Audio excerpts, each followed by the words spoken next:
Bismillahirrahmanirrahim. Assalamualaikum warahmatullahi wabarakatuh. Alhamdulillahi rabbil alamin. Wa bihi nasta'inu ala umuri dunya waddin.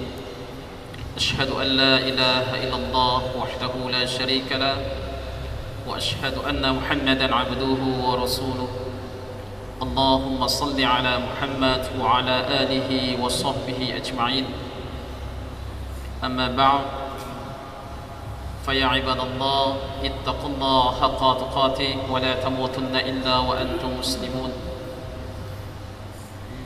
Qala Allah ta'ala fil Qur'an al-Karim. A'udzu billahi minasy syaithanir rajim. Bismillahirrahmanirrahim.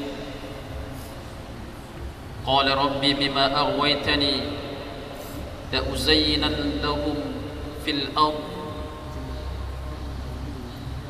Kata Allah Subhanahu wa taala dalam surah Al-Hajj ayat 39, Allah menyatakan qala rabbi bima aghwaytani la uzayyinan lahum fil ardh wa la ughwiyannahum ajma'in illa 'ibadaka minhum mukhlisin. Shadaqallahul azim.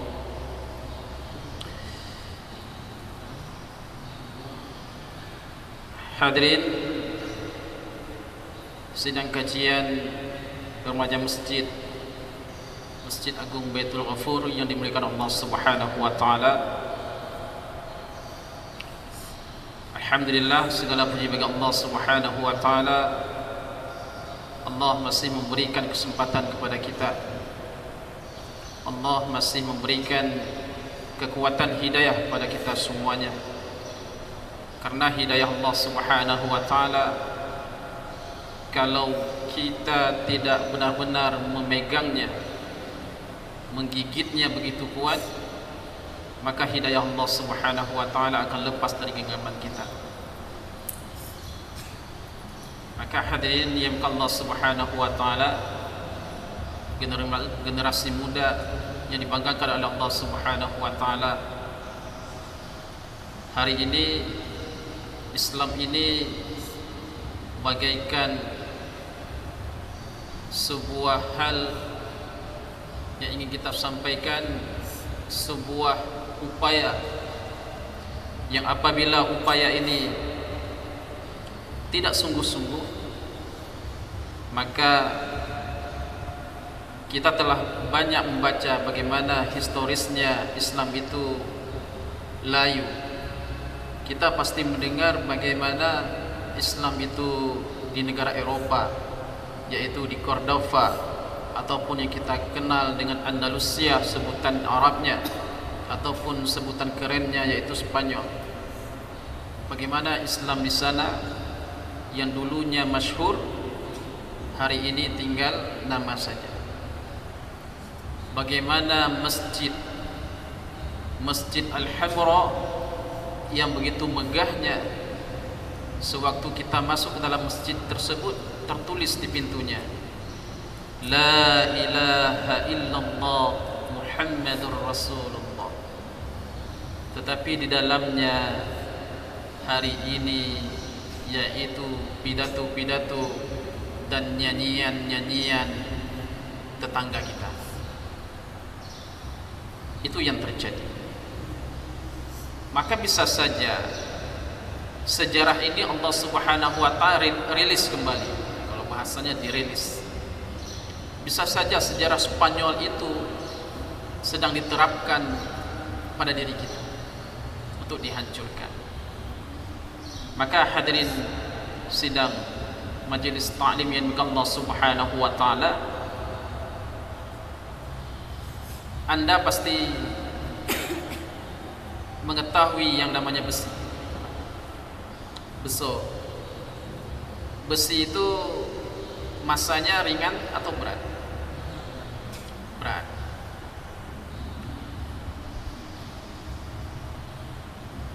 Kita bisa melihat besi yang ribuan ton bisa terapung di atas air.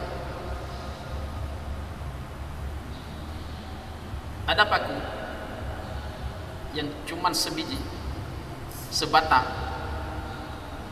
tidak bisa terapung di atas air. Siapa berat kapal pesiar yang ribuan ton dengan paku? Berat kapal pesiar, besar rayunya. Tapi besi yang ribuan ton ini bisa terapung. Paku yang cuma sebatang tidak bisa terapung. Kenapa? Pakat. Kenapa yang ribuan ton bisa terapung? Kenapa nabang tidurnya hanya terapung? Kenapa? Ini sejarah Spanyol nih. Sebelum kita masuk materi. Kenapa? Beginilah Islam pada dasarnya. Islam hari ini seperti inilah. Kenapa besi yang ribuan ton bisa terapung, labang yang sebiji saja tidak terapung? Kenapa? Karena besi yang ribuan ton ini banyak pakar dan ahli mau berpikir bagaimana dia mau terapung, bagaimana dia nanti besi ini bisa berjaya di lautan. Kenapa? Banyak orang berpikir bagaimana cara supaya besi ribuan ton ini bisa jaya di lautan luas. Sedangkan paku, tidak ada orang yang mau berpikir supaya ini bisa terapung di atas air dan bisa jaya. Enggak ada. Enggak mau. Padahal jenisnya sama, sama-sama besi. Beginilah Islam. Islam ini kalau sekiranya Islam ini tidak ada yang mau berpikir bagaimana menghidupkan dakwahnya, bagaimana mempengaruhi umat supaya taat pada Allah Subhanahu wa taala, maka posisi Islam ini bagaikan paku. Kenapa? Banyak orang yang tidak mau berpikir. Tetapi kalau Islam ini banyak orang mau berpikir bagaimana dia usahakan supaya dakwah bisa hidup seperti antum laksanakan hari ini. Alhamdulillah generasi muda, insyaallah Islam ini akan jaya nantinya. Maka ini terserah kepada kita semuanya. Mau berpikir, mau berkorban waktu untuk Islam, maka Islam ini akan jaya.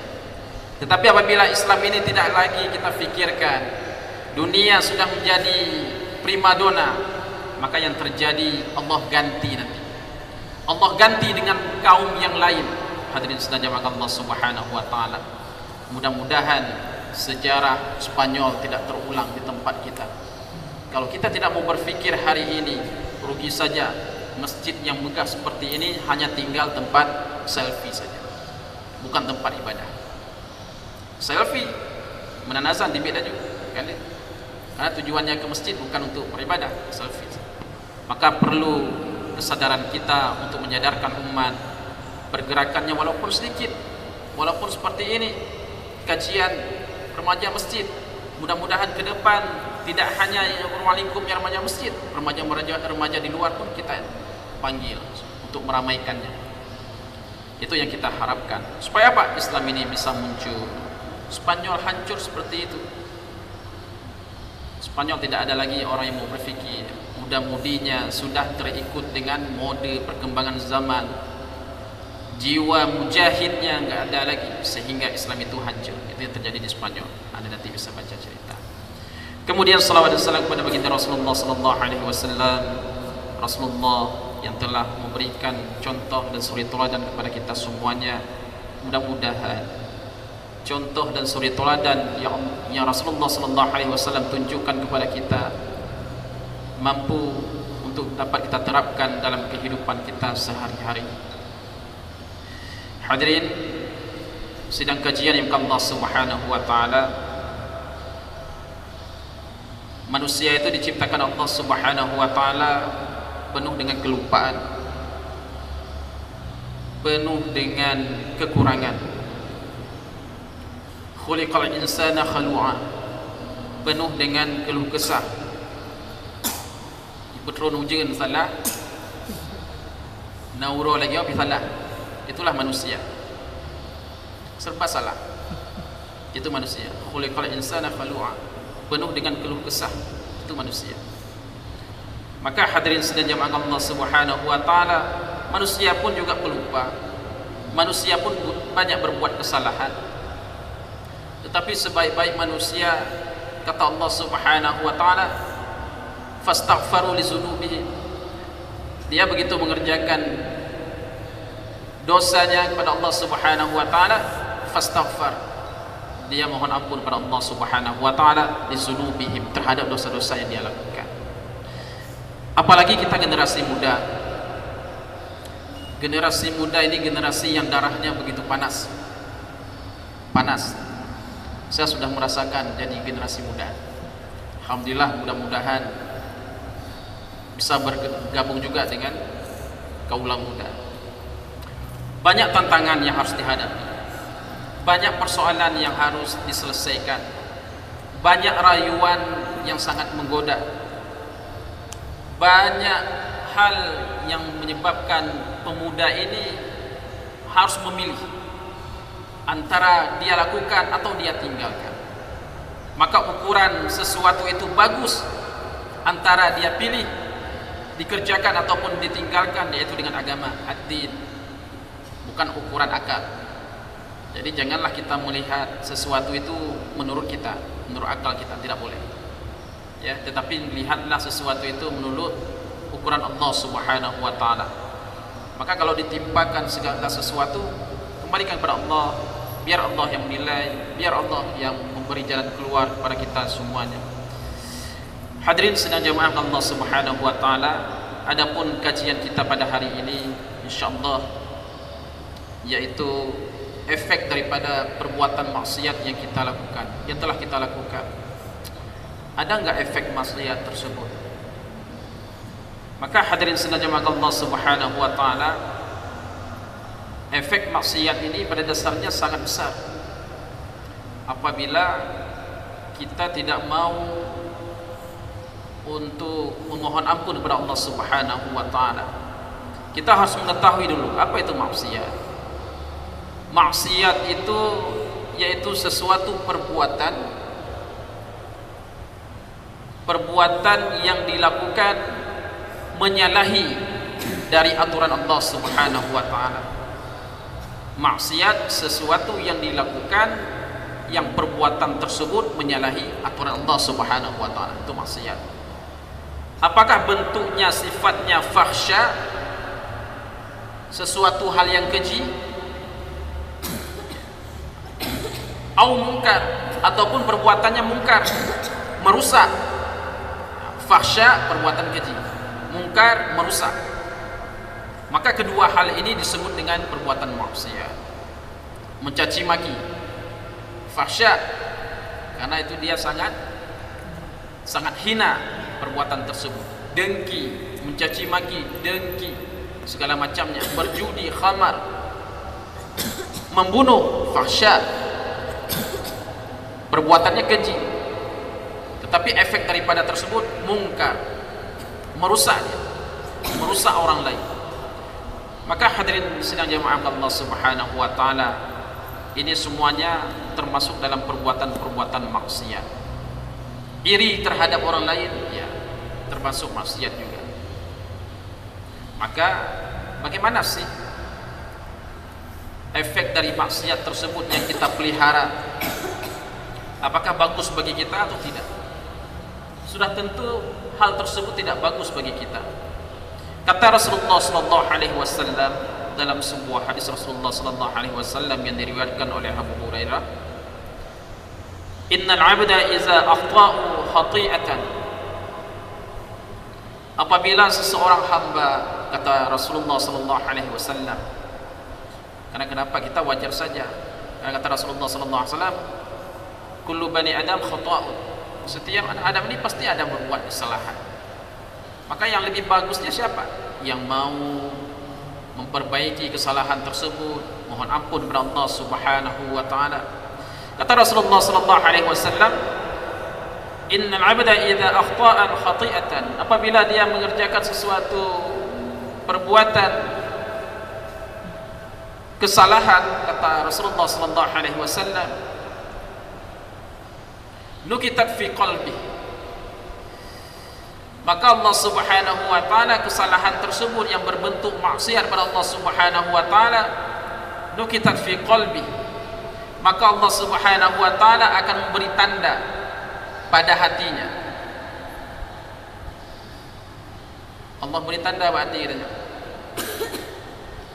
Dengan apa?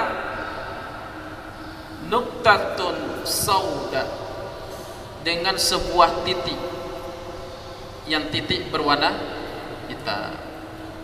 Apabila seorang hamba membuat kemaksiatan, baik kemaksiatan itu antara dia dengan Allah Subhanahu wa taala, bersunyi-sunyian sendiri dia antara dia dengan Allah Subhanahu wa taala, ataupun merusak ataupun perbuatan keji di hatinya, maka Allah Subhanahu wa taala akan memberikan pada hatinya itu tanda yang berupa sebuah titik berwarna hitam, kata Rasulullah sallallahu alaihi wasallam. Fa iza huwa nasa'a wastaghfara, apabila orang tersebut yang telah melakukan perbuatan maksiat kepada Allah Subhanahu wa taala, dia meninggalkan maksiat tersebut, wastaghfara wa taba, dia memohon ampun kepada Allah Subhanahu wa taala, wa taba, dan dia bertaubat, mohon ampun, istighfar, ya, wa taba, kemudian dia bertaubat kepada Allah Subhanahu wa taala. Bagaimana taubat? Syarat taubat itu bagaimana kata para ulama? Yaitu tidak mengulanginya lagi, penuh dengan penyesalan terhadap perbuatan tersebut, bersungguh-sungguh untuk mau memperbaiki. Ada 3 hal, ya, menyesal, tidak mengulangi lagi, mau memperbaiki. Itu syarat taubat. Wa taba, dia bertaubat kepada Allah Subhanahu wa taala. Suqila qalbu, maka Allah Subhanahu wa taala menghapuskan noda tersebut, disebabkan dengan istighfar kepada Allah Subhanahu wa taala, disebabkan dengan mau bertaubat. Fastaghfar li dzunubihim, dia bertobat, dia beristighfar terhadap dosa-dosa yang dia lakukan, maka Allah Subhanahu wa taala suqila qalbu, Allah Subhanahu wa taala hapus noda hitamnya. Nyo na dengki ke ngon, na iri ke ngon, nya raya kan titik, nyo ngon ke maju bacut, tanyo yang sakit boleh hang tengok, ya, tanyo yang demam, nyo dah jauh sakit ke bukan covid, rupanya covid iri, ya kan, covid dengki, ya. Maka apabila kita istighfar, astagfirullah ya Allah, apa nanti dulu lagi nyo, seharusnya kita bersyukur teman kita sudah maju segala macam, ya. Kemudian kita bertobat pada Allah Subhanahu wa taala, tidak mengulangi lagi, maka Allah Subhanahu wa taala akan menghapuskan titik hitam yang pada hati kita tersebut. Suqila qalbu, Allah hilangkan titik tersebut. Wa in ada, apabila dia kembali ibubutlah wa timanlah bidibit imada je tahajud. Ya Allah, ampun Allah, bunuh ya Allah, bunuh bunga ya Allah, bunuh sebut ya Allah. Dia sudah melakukan taubatnya kepada Allah Subhanahu wa taala, sudah beristighfar. Wa in ada ziyada fiha, maka apabila dia mengulangi kembali dan menambah terhadap perbuatan maksiat tersebut, maka Allah Subhanahu wa taala apa menyatakan ziyada fiha, Allah Subhanahu wa taala akan menambah noda hitam tersebut. Kon sabuh titik ni, tadi yang dia lakukan 1 titik, dia beristighfar, Allah hapuskan, dia ulangi lagi, Allah tambah titik.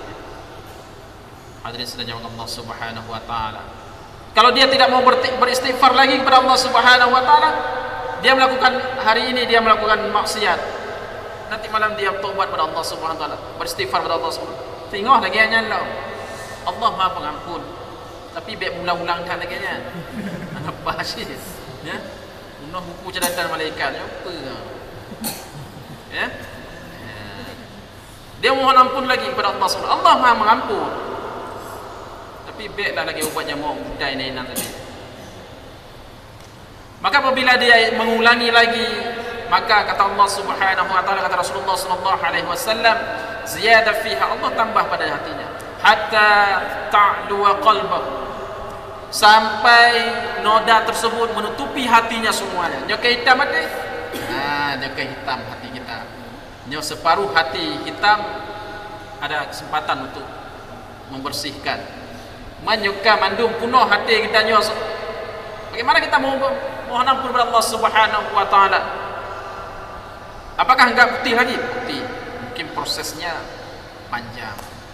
Harus ditambah dengan Baiklin. Mana tadi Baiklin. Maka apabila hati kita sudah gelap, apa yang terjadi? Apa efek yang akan kita alami? Apa efeknya?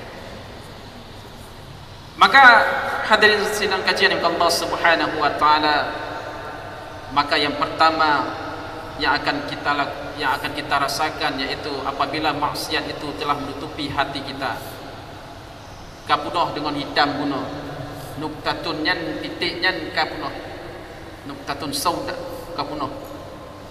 Maka yang pertama hadirin sedang Allah Subhanahu wa taala, Allah cabut dari kita yaitu ilmu. Cabut. Walaupun detail doktor lagi benar yang cabut. Ya. Doktornya tinggal badan tu. Detail ke setengah meter. Tetapi kalau dia berbuat maksiat pada Allah Subhanahu wa taala, apakah bentuknya fahsya keji ataupun mungkar, mengganggu orang lain, merusak alam ini dan segala macamnya, maka yang pertama hadirin sekalian Allah Subhanahu wa taala, Allah cabut pada dirinya ilmu. Cabut ilmu. Tajak pengajian kita mau belah kena, itu biarlah kita. Kalau pada diri kita begitu banyak majlis yang kita hadiri tetapi tidak masuk ke dalam hati kita, hai tak mau, tak boleh, hai tak mau. Ini bermasalah. Bunuh benar berat. Jalur maksiat itu banyak. Ya kan? Maksiat itu begitu banyak hari ini. Tangan kita, kaki kita, mulut kita, mata kita, kendaraan kita, HP kita, ini semuanya mengandung unsur maksiat. Bukan berarti kita bisa pakai HP, tergantung kepada diri kita sendiri. HP hari ini, HP ini tidak terbatas aksesnya. Pementang nak. Hadirin sedang jemaah Allah Subhanahu wa taala. Maka apabila kita sudah melakukan maksiat, kita hadiri pengajian, ya menapa sampai kalau Ustaz Daruna tak maksiat tapi kau hidup mau. Kau hidup mau. Ini nama masalah. Guna yang nak buat maksiat, baik maksiat pada Allah Subhanahu wa taala, hidup boleh ke? Ataupun maksiat yang secara merusak orang lain ataupun dengki kepada teman atau apa saja. Maka hadirin sekalian Allah Subhanahu wa taala, ilmu Allah cabut dan tidak Allah tanamkan dalam hati seseorang tersebut apabila dia itu adalah pelaku maksiat yang tidak mau memohon ampun kepada Allah dan bertobat kepada Allah Subhanahu wa taala. Nauzubillah. Dan tersamah dan wakubah ibadah tidak akan masuk ilmu tersebut. Sebagaimana Imam Syafi'i rahmatullahi alaih, Imam Syafi'i yaitu seorang ulama mazhab Syafi'i di Indonesia Syafi'i. Imam Syafi'i menyatakan, syakautu ila Waqi', saya mengadu kepada guru saya Waqi', guru katanya. Syakautu ila Waqi', dan Waqi'nya nak Ibnu Jarrah, guru daripada Imam Syafi'i. Syakautu ila Waqi' su'il hifzi, ilun mengadu bak guru ilun tentang hafalan lu, tentang hafalan ulangan terhadap ulangan-ulangan ilmu pengetahuan yang telah beliau terima dari gurunya, hafalan-hafalan hadis, kemudian kitab-kitab fikih dan kitab-kitab yang lainnya yang telah beliau terima daripada gurunya. Jadi sistemnya ada murajaah, mengulang kembali sistemnya. Kenapa dia mengadukan kepada gurunya? Kok susah sih, kok cepat hilang? Dia tak hafal Quran, tak ulang hafalan katanya. Tak ulang hafalan pakon. Payah dah. Urojeh wati kuliah wati pak sekolah lancar naik tak mau. Pakon. Nya pada tibir right now kiban. Makanya urang awai nya ulama-ulama nya orang malimnya wati tibirnya hana kalan wilin. Yan bagi tibir. Maju ke tanya itu. Ya. Mampu lagi yang nyanyi. Ya, teknis saya serahkan kepada anda. Ya kan? Ya, nyawa orang nilainya lagi yang menjaga kan. Maju ke tanya itu. Ya kan? Maka dia mengadu kepada gurunya. Fa'arsyadani ila tarkil ma'asi. Itu kata guru Imam Syafi'i. Fa'arsyad, dia memberi petunjuk, memberi solusi kepada saya, Imam Syafi'i.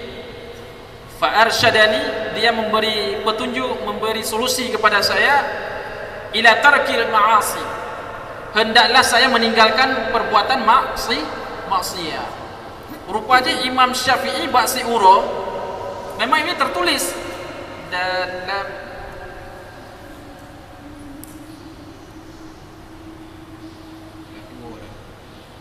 Imam Syafi'i pada suatu ketika pergi ke pasar, maka tidak sengaja tak pegah tersikaplah aurat siro urina. Lemah betis. Lemah betisnya medang. Karena nampak betis. Betis itu bukan penuh di atas mata kaki. Terus tekalon. Mana kita tanyakan wati tekalonnya payah buat datrai noh. Ya, kan? Imam Syafi'i terlihat langsung memindahkan. Ya. Maka sangat mempengaruhi terhadap hafalan Imam Syafi'i. Maka dia mengadu kepada gurunya, fa'arsyadani ila tarki ma'asi, hendaklah engkau meninggalkan maksiat. Artinya apa? Bukan Imam Syafi'i maksudnya dalam perbuatan maksiat, tidak. Dia melihat betis yang bukan haramnya, dia harus bertobat kepada Allah Subhanahu wa taala, harus beristighfar kepada Allah Subhanahu wa taala. Nya bedanya nata beristighfar hanafa. Ya, maka harus kita biasakan. Begitu kita melihat bukan hak kita, belum jadi hak kita, pakon lagi nyo. Ya, saya minta alasan pakai kacamata hitam tengok. Nah. Wa akhbarni bi anna al-ilm nur. Dia memberitahukan kepada saya bahwa ilmu itu adalah nur, cahaya. Wa nurullahi la yuhda lil 'asi. Karena sesungguhnya nur Allah Subhanahu wa taala itu tidak akan duduk di dalam hati orang-orang pelaku maksiat. Ya, bagi kita harus khawatir. Apabila ada maksiat, tinggalkan, jauhkan, supaya ilmu yang nabak kedanyonya dijaga oleh Allah Subhanahu wa taala, menjadi cahaya, menjadi penerang dalam kehidupan kita. Baik rugo kata jak sekolah krip dan segala macam, tetapi hilang ilmu tersebut dikarenakan maksiat kepada Allah Subhanahu wa taala. Itu yang pertama, hadirin yang dimuka Allah Subhanahu wa taala. Yang kedua, efek daripada perbuatan maksiat tersebut yang akan dirasakan oleh seseorang apabila hatinya sudah begitu kelam dengan perbuatan maksiat, maka Allah Subhanahu wa taala akan menutup hatinya. Dalam surah Al-Baqarah ayat 7 yang dibacakan Allah, khatamallahu ala qulubihim wa ala sam'ihim. Hai dah mauli ya. Qulubnya cik hantehah li. Ya, wati diceramahnya, diceramah muhasabah gak kabeh ikli, disantai mentang mah. Nya kah hana gitu le bintu hati. Biasanya kan muhasabah memang sesuatu hal yang berkenaan dengan jiwa kita, ya kan? Tazkiyatun nafs. Kita kalau enggak kabeh ni mo, ya kan? Karena ada saya ikut training itu di Medan. Itu begitu kena muhasabah itu orang semuanya menangis. Ada kawan saya, saya bilang, dah batin kan? Harus kita menangis seperti itu. Kawan yang lain sudah menangis, mengingat keluarganya, mengingat dosa-dosanya, dia masih cengar-cengir. Ya, ke batin. Ya. Mak kita baik lagi aja. Ya, sengap mentang tu jangan kata tidak. Nya dah cukup dah pemor. Ya, itu masalah hati, ya.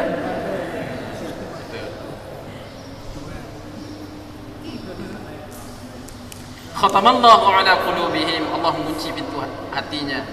Wa ala sam'ihim, pendengarannya. Saya tak mau ni. Tak apa je. Ya. Baik pegah je apa ada di azan di balahi kan. Jika kena je baik tak ada azan di balahi. Ya. Wa ala absarihim, Allah menutup mata. Kai kalon kebenaran, kai kalon ayat-ayat Allah Subhanahu wa taala kan hana je. Tidak bertambah imannya kepada Allah Subhanahu wa taala. Kenapa? Maksiat yang dia gemari dalam kehidupan sehari-hari. Itu Allah kunci hati kita. Allah tutup sesak kehidupan kita. Ya. Kemudian yang ketiga, hadirin yang Allah Subhanahu wa taala, Allah sempitkan kehidupannya. Sebagaimana dalam surah Maryam, Allah Subhanahu wa taala ayat 34, Allah Subhanahu wa taala menyatakan, apa kata Allah Subhanahu wa taala? Wa man a'rada 'an zikri fa inna lahu ma'isyatan dhanka. Barang siapa yang berpaling daripada peringatanku, tidak mau taat kepada Allah Subhanahu wa taala, tidak mau taat kepada perintah Allah Subhanahu wa taala, ma'isyatan dhanka. Allah jadikan penghidupan dia sempit. Akibat sempit, uronyo ada masalah, go habis masalahnya, ketimpa lah masalah lain Allah SWT. Masalah yang lain, utang go habis dah bayar tengok, kam tambahlah yang lain. Allah tambah-tambah masalah.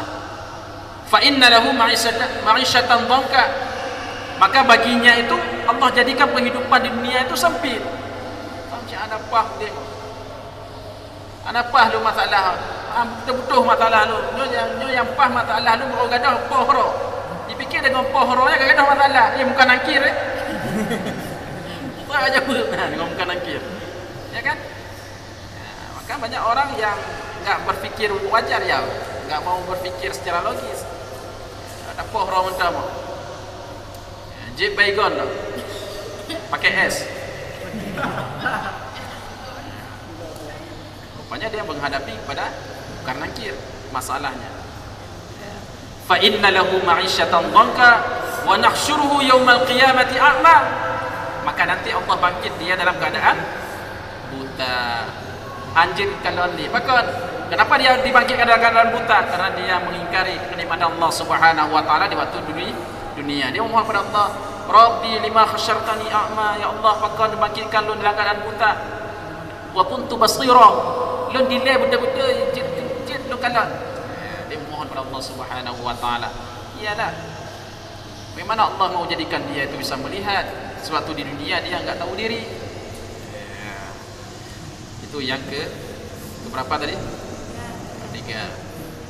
Ya, Allah jadikan penghidupan dia yang sempit. Yang keempat,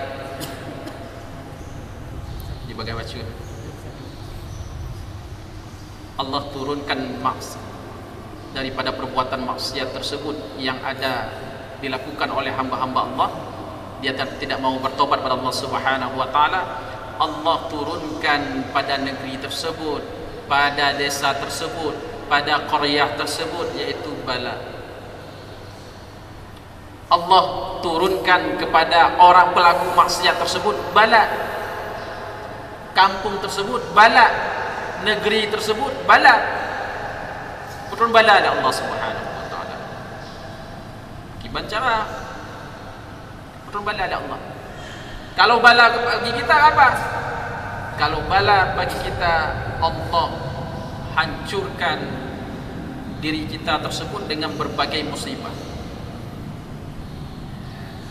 Karena nanti na bala, na yang ujian. Apa bedanya? Kalau bala, orang yang menghadapi bala ini dia enggak sabar, yang berarti bala azim Allah Subhanahu wa taala.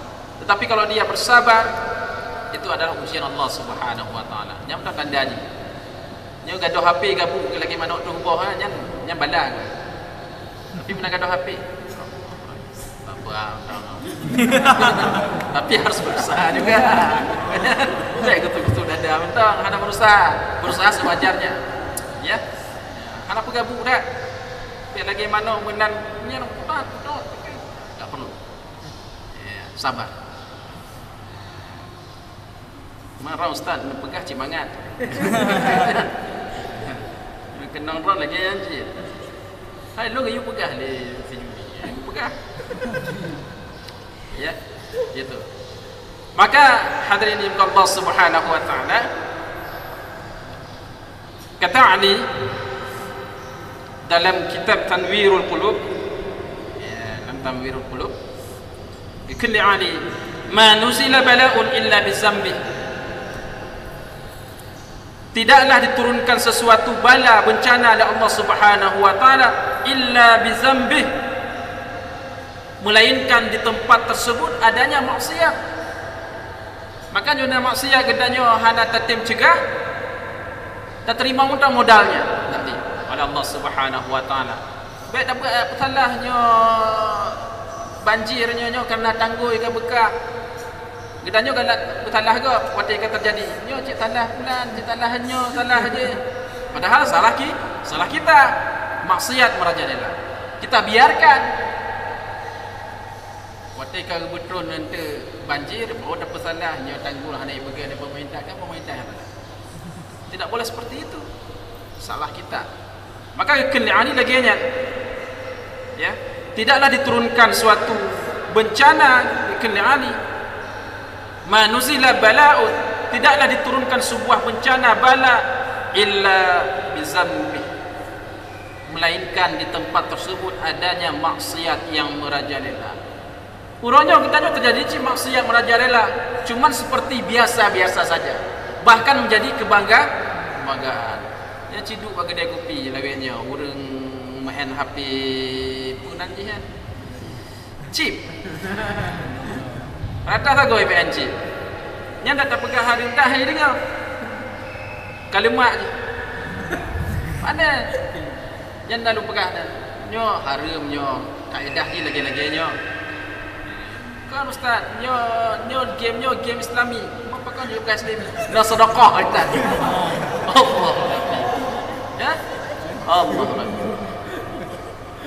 ya jika susah saja kata lu tadi lagi kata lu katanya kita hadapi padahal itu maksiat yang mereka banggakan.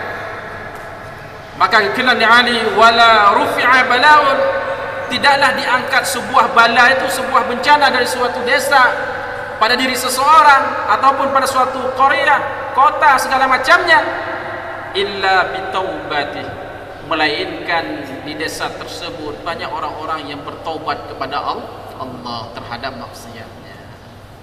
Taubat. Malam diingat dosa, malam diingat mati, bertaubat kepada Allah Subhanahu wa taala. Jadi seimbang. Ya. Walaupun maksiat itu dia lakukan, ya ada istighfar kepada Allah Subhanahu wa taala. Mau bertaubat kepada Allah Subhanahu wa taala. Usahakan jangan mengulangi lagi, supaya hidup kita nyaman, supaya hidup kita tidak sempit dijadikan Allah Subhanahu wa taala, supaya hati kita tidak bertambah-tambah. Nuktatun itu tidak mau bertambah-tambah hati kita dengan kehitaman tersebut, baik hitam karena dengki segala macam, ya kan. Maksiat yang tidak terlihat, yang tidak diketahui oleh orang kan dengki, iri, ria, takabur, sehingga orang Aceh menamakan penyakit iri, dengki tersebut dengan satu sebutan apa? Kuis. Kueh. Yang manduk ya nama 4 sehat 5 sempurna. Maka hilangkan penyakit tersebut. Maka hadirin yang Allah Subhanahu wa taala, dan yang terakhir, efek daripada perbuatan maksiat tersebut, Allah timpakan kepada pelaku maksiat tersebut, yaitu yang namanya istidraj. Ya kekaim. Istidraj. Apa itu istidraj? Istidraj itu yaitu azab yang berbentuk kenikmatan. Azab yang berbentuk kenikmatan, tetapi pelakunya itu bermaksiat kepada Allah Subhanahu wa taala. Sebagaimana kata Rasulullah sallallahu alaihi wasallam dalam sebuah hadis,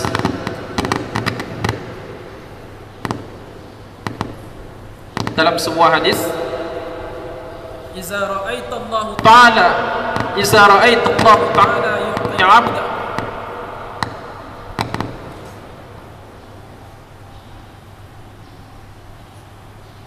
iza ra'aita Allah ta'ala, apabila engkau melihat Allah Subhanahu wa ta'ala yu'til 'abda min ad-dunya ma yuhibbu, apabila engkau melihat Allah Subhanahu wa ta'ala yu'til 'abd, memenuhi segala keinginan seorang hamba, minat dunia, di dunia, ma yuhibbu, apa-apa yang dia inginkan Allah penuhi semuanya. Penuhilah Allah Subhanahu wa ta'ala.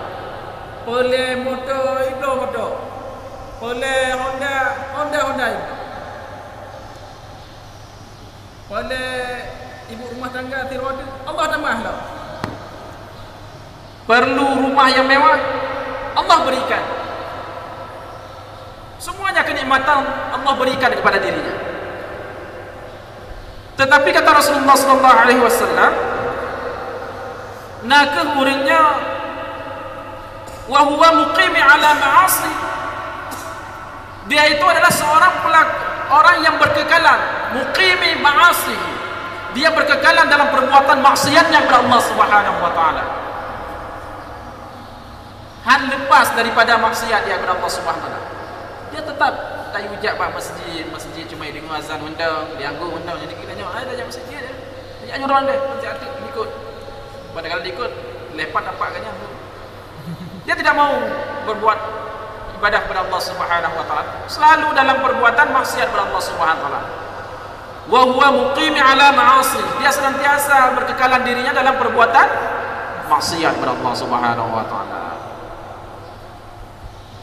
Mana sama ngurung ulang-ulang no, kerap cik lah, kerap sama cik. Ya, dia berulang-ulang melakukan perbuatan maksiat, berkekalan. Sang nyo dah tinggalkan maksiat jahat di mana? Nyo game chip, nyo dah tinggalkan orang dia ada pahulai ya, dah ada banyak hukum je. Nah, itu dia. Sudah berkekalan dalam perbuatan maksiat Allah Subhanahu. Nyo kajak solatnya jika demam. Nyo kajak Jumatan cahana dia. Cik tijuk ju badan. Dia kena ngasih lagi. Cik tijuk ju badan. Itu. Ya. Dia berkekalan dirinya dalam perbuatan maksiat. Maka apa kata Allah Subhanahu wa kata Rasulullah sallallahu alaihi wasallam, fa inna ma zalika minhu istidrad. Maka sesungguhnya pada dirinya itu berlaku istidrad. Gejuk kenikmatan, ditambah kenikmatan, di hanai solat, hanai dukul kapu, maksiat dikubur laju, nikmat ditambah laju. Maka Allah Subhanahu wa taala nanti akan mencabut kenikmatan tersebut dengan tiba-tiba, dengan jalan yang dihinakan oleh Allah Subhanahu wa taala. Itu istidraj. Sibuk juga dia dengan kerjanya. Dengan kerjanya dia sibuk, dengan usahanya dia sibuk. Allah cabut. Dengan perbuatan maksiat dia tidak bisa tinggalkan, Allah cabut. Dicabut, dihinakan dia. Dia sibuk dengan lampu sawit gitu. Dia sibuk dengan berdagang, berperugau, bangkrut. Dia sibuk dengan kesenangan, HP segala macam, hanya tinggalkan Allah Subhanahu wa taala, Allah cabut HP-nya. Dengan berbagai bentuk kehinaan, Allah hinakan. Akibat Fir'aun la'natullah, menan bermaksiat pada Allah, ibegah haji Tuhan, ketamah nikmat Allah. Tapi matinya mati hina. Pakiban Qarun, ketamah harta ni Allah Subhanahu wa taala. Hana ingat ke Allah Subhanahu wa taala. Mati ni kebengok harta. Dan dia kisah-kisah yang lain kadang-kadang. Pakiban Allah Subhanahu wa taala hinakan. Pakiban dekat kau negeri Sabah yang begitu subur ni, Allah hinakan je. Kebetulan cuma kebetulan tikuh tak. Semua yang dihinakan. Maka apabila kita sudah berbangga-bangga dengan kemegahan dan melupakan kenikmatan itu dari Allah Subhanahu wa taala, perintah ke Allah hanya diingatnya, Allah turunkan istidraj. Kebetulan tentara Allah istidraj yang banjir bandang atau dengan tsunami, ya, berbagai macam bentuk Allah turunkan kepada kita. Maka hadirin yang Allah Subhanahu wa taala kitanya memandungnya, mudah-mudahan dijauhkan oleh Allah Subhanahu wa taala agar kitanya baik termasuk pura-pura yang senantiasa menjadi pelaku maksiat kepada Allah Subhanahu wa taala, tetapi menjadi orang-orang yang senantiasa bertakwa kepada Allah Subhanahu wa taala, mau mensyukuri terhadap nikmat Allah Subhanahu wa taala. Syukur, gejuk bacutnya tak syukuri, gejuk lebihnya tak berbagi, jika lagi nya baik gejuk bacutnya tak kaji. Mana ada haji ya? Mana ada haji kerja? Di kerja mentang lagi nya kan gepen je katanya. Jangan kita ukur seperti itu. Anjir tanya ada ukur. Karena kita tidak tahu bagaimana dia bekerja. Katanya pengorbanan dia bekerja itu bagaimana? Baik tahu ukur dia menurut dia tanya, oh mana kajian hatim dia ni. Lepa padahal kau bangga dia baca segala macam dari dia kau haji udat yang kita ukur.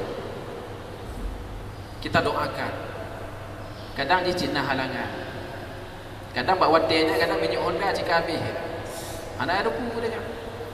Jadi kita doakan supaya dia mau untuk hadir. Nah, mohon kedanyo kadang berbuat jahat kedanyo. Jadi doakan, jangan kita balas. Mudah-mudahan diberkahi Allah Subhanahu wa taala. Dan yang terakhir, nak efek daripada maksiat tersebut yang kita lakukan akan menghalangi kedanyo ijabah doa kepada Allah Subhanahu wa taala. Sebagaimana hadis Rasulullah sallallahu alaihi wasallam yang kedua, nasiro pemuda, nasiro urang, penampilan dia lagi orang yang balik perjalanan yang jauh. Hadis ini begitu masyhur. Inna rajula yuqilu safara asghar. Inna rajula yuqilu safara ash'asa akhbar. Penampilan dia lagi orang bandua perjalanan jauh dah. Baju dia kusut. Tangsangnya orang kusut dan berdoa pasti diterima oleh Allah Subhanahu wa taala. Karena penting dah, boleh dah. Tetapi apa yang terjadi? Wa yamuddu yadayhi ila sama. Dia mengangkat tangan dia. Lagi. Qal ya Rabb ya Rabb ya Rabb. Ya Allah. Panjang umur ya Allah, nak betul rezeki ya Allah. Ya Allah, jaga halam nak jodoh ya Allah. Jodoh ya Allah. Ya. Ya nak berdoa kepada Allah Subhanahu wa taala. Tetapi apa kata Rasulullah sallallahu alaihi wasallam? Wa mat'amuhu haram. Makanan yang kita maunya makanan hasil chip. Ibu blow chip. Makanan yang dipajuhnya makanan yang haram. Halal makanannya, caranya haram. Ana keterima doa oleh Allah Subhanahu wa taala. Wa malbasuhu haram. Baju yang dipakainya dari hasil yang haram. Ana keterima oleh Allah Subhanahu wa taala. Wa uziya bil dan dia dikenyangkan dari makanan-makanan yang haram. Kadang bawa mamplang god lemah baju kada tarik dia. Baju dah juga memang ada. Pakol kacok you dah makciknya. Ada nak belakang hai you. Ya. Ya, belakang. Ada laki ada puasa dah. Ada bunuh. Itu hati. Baik kita mau nak tumbuh katanya barang-barang yang haram. Rugo katanya ada ikut kajian, rugo dan berdoa, rugo ke baju lagi tetapi dari barang-barang yang haram. Mudah-mudahan kita nyamadu diberkahi Allah Subhanahu wa taala Ini saja yang dapat saya sampaikan. Bagaimana maksiat yang kita rasakan apabila kita tidak bertobat kepada Allah Subhanahu wa taala. Mudah-mudahan kita terhindari dari perbuatan-perbuatan tersebut. Kira-kira ada yang ingin bertanya? Mudah-mudahan pertanyaan tidak susah-susah.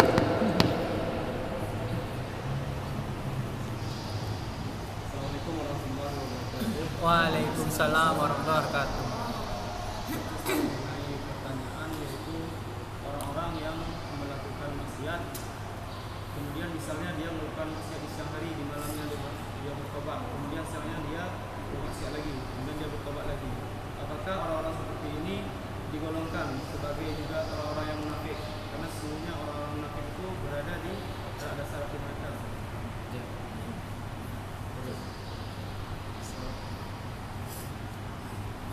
Assalamualaikum warahmatullahi wabarakatuh.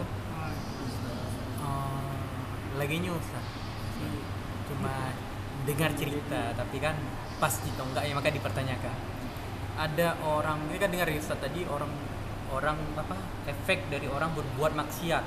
Maksudnya orang ini bagaimana sih gitu kan? Tapi ini ketika orang tersebut berbuat maksiat, apakah efeknya itu sampai keseluruhan? Kan kata orang kampung sampai 40 bomo. Nah, dengar sampai 40 rumah. Apa ya, ada juga yang membilang satu kampung itu, ada juga yang bilang satu daerah itu. Itu pengen tanya satu bagaimana sih kejelasan maksudnya ringkup satu orang yang buat maksiat di kampung itu, efek apakah semua orang itu terkena? Begitu. Yang pertama mengenai pertanyaan dari saudara kita Jono, bagaimana sih seseorang yang melakukan maksiat di siang hari kemudian di malamnya taubat? Singoh lagi nyan lo, bagaimana malam taubat lo? Ada sebuah kisah pada zaman Rasulullah sallallahu alaihi wasallam, para sahabat mengadu kepada Rasulullah sallallahu alaihi wasallam. Sahabat mengadu kepada Rasulullah sallallahu alaihi wasallam, "Ya Rasulullah, kamu di siang hari ya Rasulullah tertawa terbahak-bahak." Ya. Seolah-olah hanya ingat Allah Subhanahu wa taala. Di malam harinya kami menangis. Waktu siang hari kamu tertawa bersenang-senang seolah enggak ingat terhadap Allah Subhanahu wa taala. Kem-kem anik kitanya. Tapi di waktu di malamnya dia menangis.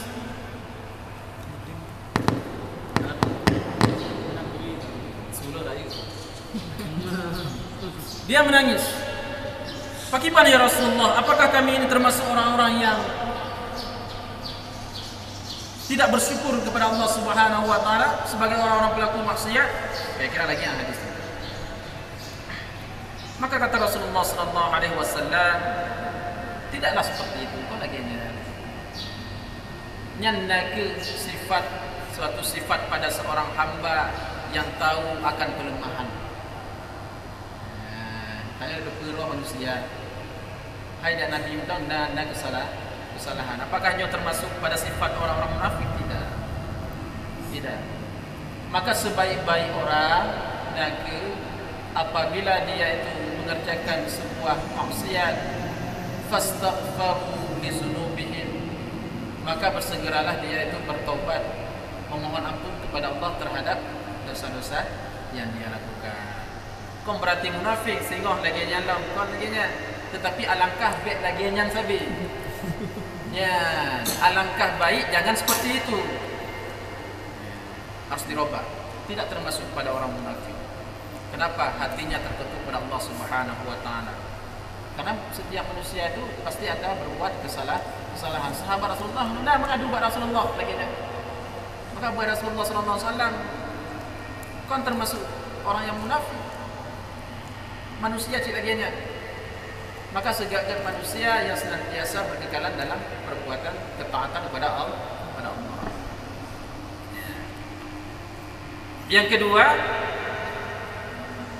pekeh nyatanya pelaku maksiatnya, maka lebih rumahnya berefek daripada perbuatan maksiatnya.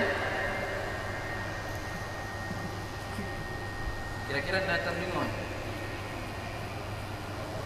efek ini perlu buang rumah. Ya. Lu tentang rumah sih. Ke karena dia mau kita tanya pasti. Mungkin lu ada ilmu kenal, ada pegahnya kan. Ya. Tapi setiap pepatah orang tua itu bisa kita ambil hikmahnya. Ya. Oh masalah perlu buang rumah lu ada hukum kan. Goh dalam duku tu gaji dah. Jangan ada pun tak ada pun dah. Tetapi kita mengambil hikmahnya bahwa setiap maksiat yang kita lakukan itu sewaktu Allah Subhanahu wa taala murka kepada urangnya, kon urangnya mana yang kena? Mandung rumah kena. Dia secara agai dengan. Contohnya pelaku maksiat, urang maksiat. Ya, ditampil rumah je dah rubah bau rumah ni. Yang gabu je pun orang-orang tetangga ya kamu. Orang dekat tetangga nama ye. Ya, secara akal, ya, secara dalil mungkin demikian tu betul lagi nya. Yang jelasnya setiap maksiat yang kita lakukan ada efeknya. Sebagaimana perkataan Ali yang kalian sampaikan mana? Sabuh nanggronya, sabuh qaryahnya tidaklah diturunkan sebuah bencana, qaryahnya pun sabuh. Pelaku jihad na yang tobat, nah yang berpelaku maksiat banyak. Ya, sebuah qaryah akan diturunkan bala dari Allah apabila di situ terdapat maksiat. Tu banangro yang maksiatnya tu hanya orang yang solat. Nah, solat orang maksiat dengan orang yang tobat. Banyak pelaku maksiat. Maka nyonya tetangga kita ajaklah ya. Bet tak puputnya. Gara-gara ron kamu kena. Ya. Gara-gara tidong sini yang kap kita Sabah hukum dan somprok baigol. Ya kan? Maka kata Ali seperti itu. Sebuah qaryah itu akan ditimpakan bala apabila dalam penghuninya itu terdapat pelaku maksiat. Nah, pelaku maksiat itu kita tidak mau mencegahnya. Bedanya pada air, solat rumah wadah, ajak mak masjid, tapi tetangga kita nyonya, you bebut you. Anak katim nasihati, anak katim cegah. Mara'a minkum munkaran kepada Rasulullah fayughayyiru ma biyadi na kecil dan segala macam baik menjara badanya ada cigap badan ni badanya ya na kecil dan segala macam fa in lam yastati' fa bilisannya kadang badanya cana tu ilmu berarti tak ceramah ya solat ikah ban aktif ban masjid agungnya kayak ceramah tu kau nak mengaji so yang memberi nasihat orang tua kampung ini pegang dia cik sihat. Kali kita sampaikan tahap pertama, tahap kedua fa in lam tastati fa biqalbi. Allah. Ya Allah, baik bagi keluarga milik ini. Cuma rata-rata kita nyocok yang babak kelia je fa biqalbi. Bukan legitnya. Yang pun yang kedua je. Narajun je. Ya. Kenapa? Efeknya pasti juga akan menimbulkan kepada kita. Ini lagi kira-kira lanjut. Wallahu a'lam. Ibu-ibu ada yang bertanya? Silakan. Silakan, Yuna.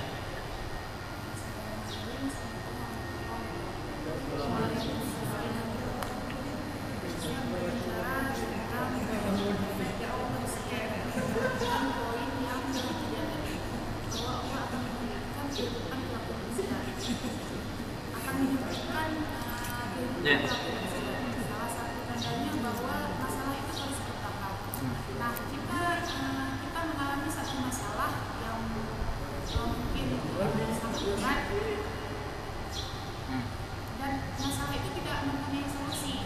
Cuma solusinya hanya bersabar. Apakah itu bentuk ujian untuk menguji kesabaran kita atau itu efek dari maksiat yang kita lakukan yang telah lalu yang lama misalnya?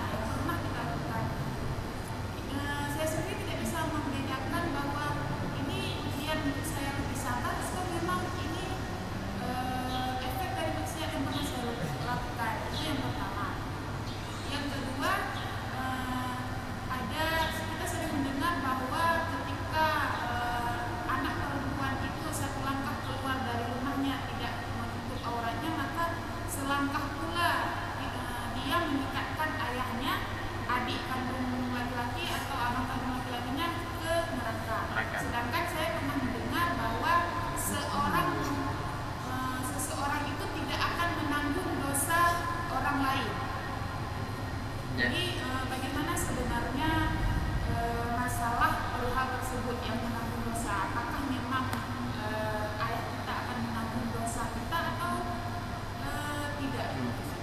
Kiban maksudnya kan. Makasih. Assalamualaikum warahmatullahi wabarakatuh. Waalaikumsalam. Karena kan beberapa pertanyaan. Sebentar ya. Yang pertama, bahwa pelaku maksiat itu Allah sempitkan penghidupannya. Sempit di sini kan sebagaimana disebutkan dalam surah Maryam tersebut, surah Thaha, maaf, salah saya sebutkan. Wa man a'rada 'an zikri, barang siapa yang berpaling dari peringatanku, anatim taat kepada Allah Subhanahu wa taala, tidak mau patuh terhadap perintah Allah Subhanahu wa taala. Wa man a'rada 'an zikri fa inna lahu ma'isyatan dhanka, maka Allah Subhanahu wa taala fa inna lahu, baginya, ma'isyatan dhanka, Allah jadikan penghidupan yang sempit. Bagi siapa? Bagi pelaku maksiat yang tidak mau bertaubat, beristighfar kepada Allah Subhanahu wa taala. Itu yang dimaksud di situ. Kenapa Kiban, kalau sekiranya kita menghadapi sebuah persoalan yang persoalan ini buntu terhadap jalan keluarnya, apakah itu merupakan imbas maksiat yang kita lakukan terdahulu? Bisa dikatakan imbas maksiat yang kita lakukan terdahulu apabila tidak kita iringi dengan bertaubat kepada Allah Subhanahu wa taala. Karena taubatnya jalan kau. Ya Allah, lagi ampun Allah. Khilaf dengan dia ya Allah. Selesai. Itu. Tetapi kalau hal ini tidak kita lakukan, maka berimbas. Berimbas itu. Ya, berimbas terus kepada kita. Maka putuskan dulu. Putuskan dulu. Itu satu. Apabila taubat ini sudah kita lakukan, tapi maksiatnya, maaf, tapi cobaannya berlipat ganda, bertubi-tubi, Allah Subhanahu wa taala ingin menguji. Allah Subhanahu wa taala ingin menguji kita. Sejauh mana keimanan kita kepada Allah Subhanahu wa taala? Perkir gedanya kali takun wa qalu inna minal muslimin ka selesai. Tidak. Allah uji keimanan gedanya. Nah, itu dia. Jadi masalah itu ada, makanya saya sampaikan tadi, bisa berupa azab apabila kita tidak mau bersabar. Tetapi kalau kita bersabar, ini merupakan ujian. Allah ingin melihat keimanan kita. Kau berarti kata Tuhan biar kamu janggut lagi dulu ke kahayu dah. Mujur ini. Karena setiap sesuatu itu pasti ada ujian Allah Subhanahu wa taala. Mentajak sekolah dan mungkin tidak apa. Lele guru. Kamu cek ijaz pengakuan bahwa dia itu tamat SMP, SMA, harus ada ujian. Kita ini seorang muslim, diuji oleh Allah Subhanahu wa taala. Tambah KTP menang. Muslim selesai tidak. Jadi begitu yang untuk membedakannya. Ya. Jadi kalau misalnya maksiat yang kita lakukan dulu belum kita lakukan, putus hubungan dengan nyamuk, yaitu taubat dengan berimbas. Oh, belum Ustaz, kali dilakukannya Ustaz. Allah menguji anda. Kali taubat, kali beristighfar, kali untuk pada awalnya, kali potong mandum dosa-dosa kita yang lalu. Tapi masih juga Allah beri ujian.